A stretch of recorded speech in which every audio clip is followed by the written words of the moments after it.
Laurence Isaac, je suis le président de Sinaï Gourmet, une compagnie qui spécialise dans des sauces piquantes sans vinaigre, entièrement naturelles, avec des ingrédients vraiment purs et frais.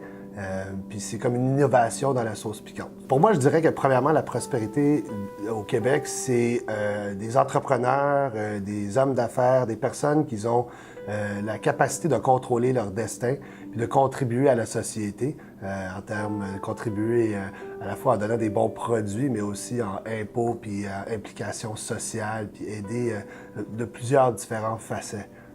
Je dois avouer que j'ai toujours eu l'esprit entrepreneurial.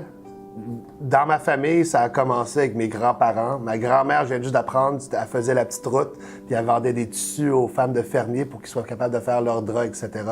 Mon grand-père avait une pâtisserie au Caire avec justement le grand-père de mon cousin avec qui je travaille.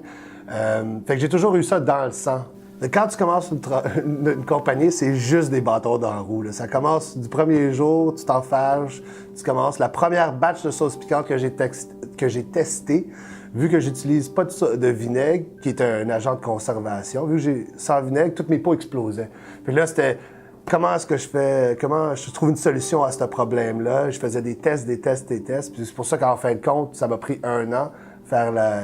C'est sûr que je travaillais aussi parce que comme petite entreprise, moi, j'ai pas les moyens de financer ça sans travailler. Fait que à temps partiel, je faisais ça. 1 an plus tard, j'ai comme solidifié la recette. Ça marchait. Les pots explosent plus, là. Puis c'est bon pour 1 an, qui est vraiment un très, très gros saut pour une petite compagnie, premièrement, puis pour une sauce piquante sans vinaigre. Je pense qu'une des plus grosses décisions, c'est environ il y a 1 an et demi, j'étais vraiment à bout. Puis j'ai pensé, je m'ai assis avec moi-même, puis j'ai dit soit que je ferme l'entreprise et que j'arrête de faire ça, ou je fais un autre gros investissement.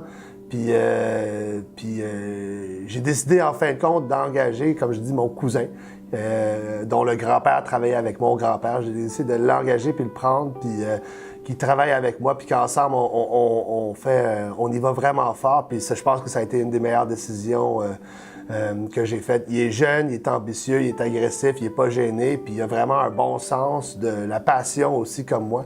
Fait que ça fait que les résultats à date, c'est juste explosif. Fait que c'est vraiment... Ça a été une immense décision en termes de finances personnelles, puis de finances de l'entreprise, mais le retour sur l'investissement a été fantastique à date.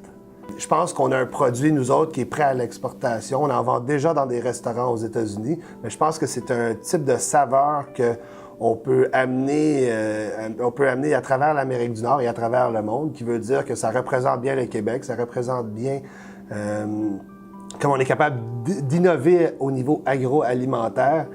Puis, tu sais, dans le futur, ça va être créer des jobs, payer des impôts, faire des entraînements au monde, leur apprendre à utiliser des machines, investir dans des machines. Puis, tu sais, un jour avoir une compagnie qui a à la fois qui fait de la bouffe où les ingrédients sont tellement faciles à comprendre que le monde regarde ça puis dit je comprends pas pourquoi j'ai pas toujours acheté ça toute ma vie. Tu sais. Si on regarde nos ingrédients, s'il y a un ingrédient que tu comprends pas, c'est que tu manges pas du tout.